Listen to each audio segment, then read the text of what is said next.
Yan mga boss, ang ating kalupaan. Yan hanggang doon sa bundok ay hindi akin. Ayun, nasa kaya ang daan dito. Hindi na tayo sanay. Yan natin alam kung saan yung mga daan. Wap! Nako. Ilog na yan mga boss.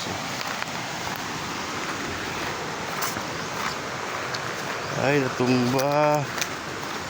Sayang yung paper tree, natumba.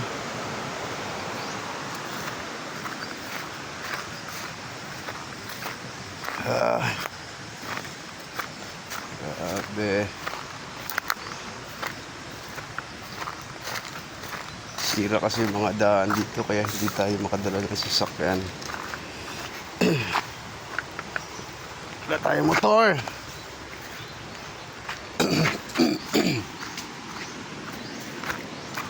Alright, nandito na tayo sa ilog.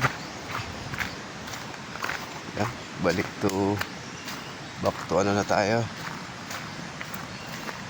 sa bahay ng kapatid ko. At yung bahay ko mga boss malayo. Pero accessible naman, mayroong daan.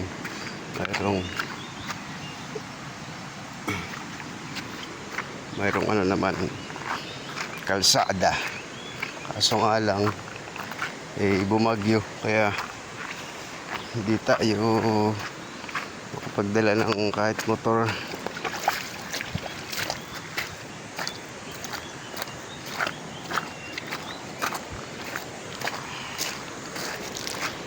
Ito mga basta mga buhangin na to ay ginagawa nilang quarry. Yan, daming pera dyan kaso nasira yung ano, yung kalupaan ng kabila.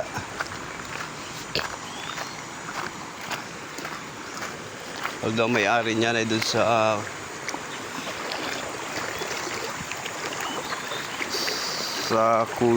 asawa ng kuya ko, kaso nabenta na nila.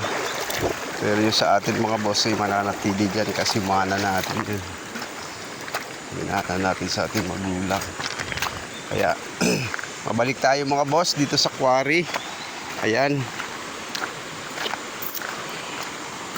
itong quarry na to ay hinahakot ng mga truck. Daming pera niyan mga boss.